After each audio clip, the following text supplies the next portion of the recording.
One man is injured after a shooting over the weekend. Rockford police are asking for the public's help finding the gunman.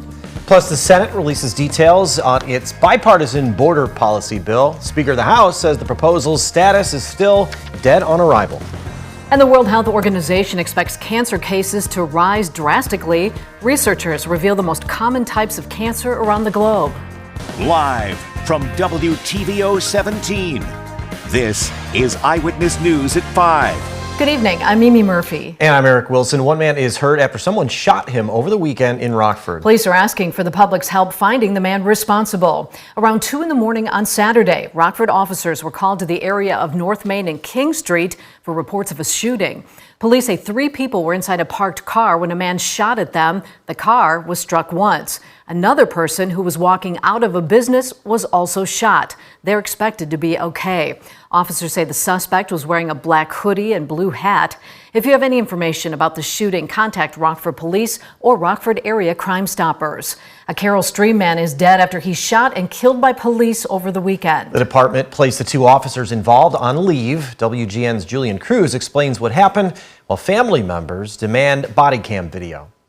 30-year-old Isaac Goodloe should be with us today. Civil rights attorney Andrew Stroth with grieving loved ones calling into question Saturday morning's police response. Isaac was suffering some form of mental health crisis.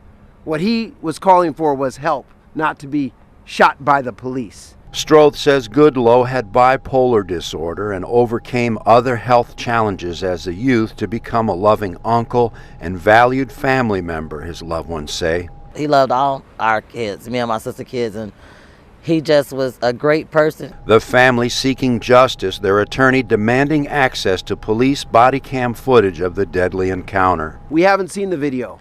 We haven't heard the audio. We have not seen the police report. We don't know the names of the officer that killed their son and their brother. The 2 officers, as a matter of routine, placed on leave pending the outcome of the investigation. Carroll Stream police commanders looking to see if department policy was violated. DuPage County's Public Integrity Unit, which includes law enforcement and the DuPage County State's Attorney, investigating whether any crimes were committed. No timetable from law enforcement on how long it'll take to release a report, but loved ones demanding immediate access to the body cam videos. The family is asking the DuPage Public Integrity Unit to release the video, not publicly, but at least to the family so they can see the last moments of his life. That was Julian Cruz reporting. Funerals for the 7 family members killed last month after a shooting in Joliet were held over the weekend. Loved ones and community members cried as the caskets were closed during the Saturday services. The victims were buried together at Woodlawn Memorial Park. Investigators say a relative, 23-year-old Romeo Nance, killed all 7 January 21st. Nance also shot 2 other men not related to him. One of them also died. Police tracked Nance down in Texas, where they say he shot himself. The Senate releases details on their long-awaited border security bill. The $118 billion Senate bill overhauls the asylum system with tougher enforcement. It also gives presidents more power to expel migrants and closes the border if illegal crossings hit 5,000 a day. The bill also includes $60 billion for Ukraine, plus defense money for Israel and Taiwan. Some lawmakers are concerned after former President Donald Trump called on the House to kill the bill. I am calling the shots for the House. That's our responsibility. And I have been saying this far longer than President Trump has. The responsible approach is a comprehensive one to address America's national security priorities. Initial votes on the bill could come later this week. Illinois voters can start casting their ballots for the 2024 general primary election this week. Election day is March 19th, but early voting begins this Thursday, February 8th. Voter registration closes on the 20th. If you live outside City of Rockford limits, you can early vote at the Winnebago County Administration Building on Elm Street. Voting hours there are Monday through Friday from 8:30 in the morning until 4:30 at night in the city. It's the Board of Elections office on 6th Street. If you're in a different county, go to your county clerk's office. For more information on extended hours and voter registration requirements, head to our website, mystateline.com. The EPA has proposed labeling some PFAs, also known as forever chemicals, as hazardous. They've been found in hundreds of household items and in drinking water. Even at low levels, studies have linked them to reproductive problems, heart issues, and cancers. A hazardous label would make it easier for the government to clean up contamination from PFAs. The EPA will seek public comment before making the hazardous label official. The number of cancer cases worldwide is expected to increase nearly 80% by 2050. That's according to a new report from the World Health Organization's International Agency for Research on Cancer. The agency studied data from 2022 covering more than 185 countries and 36 forms of cancer. 10 types made up 2/3 of all new cases and deaths in 2022. Lung cancer was the most common, with breast cancer second, followed by colorectal and prostate cancers.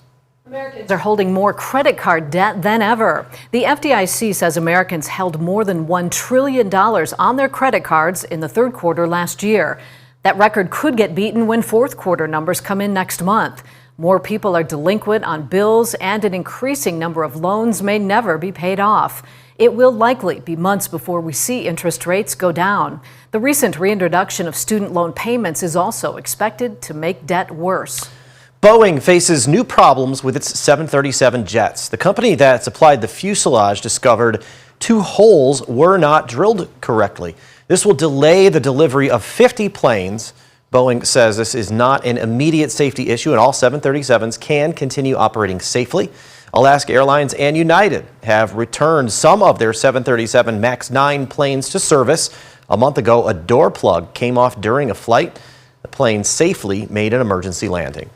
The new iPass sticker is available as of today. You can order them online. The stickers will replace the plastic transponders. If you have a transponder, you can continue to use it until it expires. The stickers will not expire, but they cannot be taken off and moved from one vehicle to another.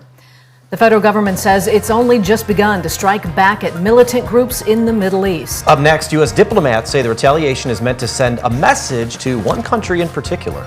And coming up at 6, a Beloit family is without a home after a fire this morning. Investigators say the blaze caused thousands in damage. And our temperatures today struggled to make it much above 40 degrees thanks to some clouds and some fog that hung on a little longer. We should see a little more sunshine in the days to come and more warmth too when that pattern breaks down, though, coming up in the first warn forecast a little later. You're watching Eyewitness News, your home team with Eric Wilson, Mimi Murphy, Scott Leber, and Chief Meteorologist Candace King. The Biden administration calls dozens of attacks just the beginning as retaliation for 3 dead American soldiers. Targets have been hit in Iraq and Syria. But the question remains whether the U.S. response can deter future attacks against the U.S. M. Wynn has more from Washington. The U.S. says its retaliation is not over against Iran-backed militants blamed for the January 28th drone attack in Jordan that killed 3 American soldiers. This is the start of our response, and there will be additional actions taken to hold the IRGC and affiliated militias accountable for their attacks on U.S. and coalition forces. White House National Security Advisor Jake Sullivan saying the U.S. is also prepared if its response escalates tensions with Iran. From the perspective of Tehran, if they chose to respond directly to the United States, they would be met with a swift and forceful response from us. The U.S. has been launching a wave of airstrikes against militant groups backed by Iran across the Middle East. Friday, the U.S. hit 85 targets inside Iraq and Syria, local authorities reporting dozens killed. And over the weekend, the U.S. and U.K. hit dozens of Houthi targets across Yemen using warships and fighter jets. The U.S. also taking out cruise missiles that posed an imminent threat to ships transiting the Red Sea. The coalition, though, not backing down, pledging to keep carrying out its military operations. Still, President Biden says he believes the U.S.'s response is deterring these groups. Are the airstrikes working? Yes. This as Secretary of State Anthony Blinken arrived in Riyadh today and met with Saudi Arabia's Crown Prince, hoping to broker a new hostage exchange deal between Israel and Hamas while tamping down regional tensions. The last time Secretary Blinken was in the Middle East, he played a key role in facilitating a week-long ceasefire. As for that deadly drone attack that prompted the U.S.'s response, Iran has denied any involvement.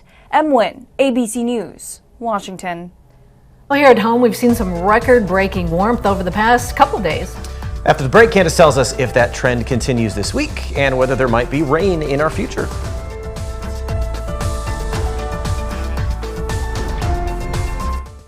Now, your first warned weather forecast from Chief Meteorologist Candace King. Well, we had quite a bit of fog and some cloud cover early this morning. In some places we were able to clear out. In others, that persistent clouds and fog kind of stuck around through much of the afternoon, and that played a role in our temperatures. We take a time-lapse look here with our SkyTrack camera. Lots of sunshine just to the west of us earlier today. Now we're starting to see a few higher level clouds move in, which has turned our skies mostly cloudy. But where we had the clouds and the fog, that unfortunately kept our temperatures in the 30s this afternoon. Where we were able to clear out and see some sunshine, mid and upper 40s, that was out to the west of us. Still at 45 degrees right now in Galena. We're currently sitting at 34, however, in Freeport, Rockford, 33 in Rochelle, 36 in DeKalb, and 31 degrees right now in Poplar Grove. So there is a little bit of a chill out there this evening. Our weather watcher Terry in Genoa, 38 degrees. Dew point temperature sits at 34, and we've got a northeasterly wind at about 7 miles per hour. That wind has kind of put a little bit of a chill into the air for us this afternoon. High pressure just off to the west of us, slowly working through. You can see the low clouds really persistent here along that I-39 corridor and then out to the east through the day, and now some higher level clouds with a little bit of moisture beginning to work in. So this will leave our skies mostly cloudy going through the night tonight. I think it's possible with high pressure moving back in that we do see some areas of fog develop, and like today, some of that could persist just a little longer into the afternoon, having the same impact on our temperatures. But I'm going to hold on to that optimistic forecast and say we're going to see a little more sunshine during that time, which again will bring us into the 40s. So 40s for most of us tomorrow, but where we see some of the cloud cover stick around, again, those numbers will be in the 30s. Either way, it is still going to stay above average, considering our average high temperature should be right around 30 degrees. And we'll go even further once our winds begin to shift around to the south, and that'll take us Tuesday night into Wednesday. We will see some cloud cover around kind of on and off throughout the day on Wednesday, but most of that time is expected to stay dry. Notice temperatures upper 40s to right around 50 degrees. So we've got a warm up coming up here during that time. And with that southerly wind and an increase in cloud cover, we are going to stay on the milder side through Wednesday night, Thursday, even into Friday. But there are some changes that'll be taking place. Well, we have had a fairly long above average stretch. There is still some cold air up to the north of us into the interior parts of Alaska and up north in northern Canada. Eventually, this colder air does get dislodged, and I think that takes place a couple days after, I was going to say Thanksgiving, a couple days after Valentine's Day, which will shift our pattern from this above average trend that we've been at to numbers kind of falling back either to or even a little below average. So I think we are going to see some cooler conditions develop as we get a little bit further here into the month. Until then, we come close to some record highs. Wednesday, record high temperature 52 degrees, 58 on Thursday. We're 55, that's the forecast high. Might even hear some rumbles of thunder late as the wind picks up Thursday night into Friday. We've got some rain showers going during that time, but you can see how those temperatures begin to trend downward. Now, what you might have noticed here on that 7-day Sunday, Monday, couple of snowflakes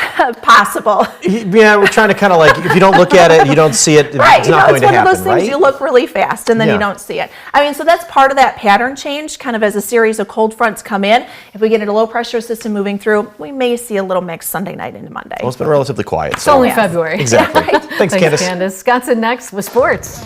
Corey Anderson's getting ready for another shot at an MMA World Championship. Scott talks with him about the fighter's opponent and why things are looking up for mixed martial arts as a whole. Now sports with sports director Scott Lever. MMA fighter and Rockton native Corey Anderson will soon get another shot at a championship belt. Next month in Belfast, Ireland, he'll fight Carl Moore for Bellator's light heavyweight championship. The fight will be part of Bellator 302. It's Anderson's latest attempt to claim a championship belt. He was on his way to clinching a championship in April of 2022 when he was leading then-champion Vadim Nemkov, but the fight was stopped and declared no contest when their heads collided, leaving a cut on Nemkov that was too severe for him to continue. Anderson's second shot at the title was in the rematch with Nemkov in Chicago in November of 2022. Nemkov won that fight by unanimous decision. Nemkov has since moved up to the heavyweight division, leaving the light heavyweight title vacant for Anderson and Moore to fight for. Anderson told me in a Zoom interview from New Jersey, where he's training, that this is the time to get that belt. Oh, it's the third time's the charm, or it's going to be like 3 strikes you out. You know what I mean? That's where I'm at with it. I got to go out there and capitalize on it. And as always, don't put the pressure on myself. Go out there, have fun, do what I do. Like my coach says, this is it. This is the big one. We got to make sure everything is done. We're not cutting any corners. Anderson told me that he was disappointed initially when he learned he wouldn't get another shot at Nemkov for the belt. I got to get that one back because I know I'm better than him, and I know I can beat him. But then at the same time, the goal is always to get the belt. Anderson is Bellator's #1 ranked contender at light heavyweight. Moore is the 4th ranked contender. He has a record of 12-2. He's from Ireland, so he'll be fighting on his home turf. I mean, he's a well-rounded guy, you know. He was a champion Cage Warriors or whatever it is over in Ireland, whatever their card was, their big promotion. He's mostly a striker. He's southpaw. But just because he's mostly a striker doesn't mean he doesn't have a ground game. He has 3 submissions. It's no surprise this fight and Bellator 302 are happening in Europe. Since Professional Fighters League purchased Bellator last November, the goal was to make Bellator more global. Anderson says this partnership of Bellator and PFL combines the best of both, making them stronger. I think it's just going to help us grow. It's more people to the roster now, more eyes, kind of like this is a big collab. So it's just like more people, more fighters, more eyes, more traction, more events. The date for that fight is Friday, March 22nd. It will be streamed by DAZN, DAZN, the leading streaming service in Europe. That's sports. We'll be right back. We may see some areas of fog develop again tonight, but we won't be dealing with any precipitation. We take a live look with our SkyTrack camera, our First Warn Interactive Radar. That's what that is. Brought to us by Rockford Auto Glass and more. Temperatures tonight down into the 20s. We're 47 for tomorrow. We'll see the 50s return, though, with a chance for some rainfall Thursday, Friday. Right. Thanks, Candace. And thank you for spending some time with us. Stay safe.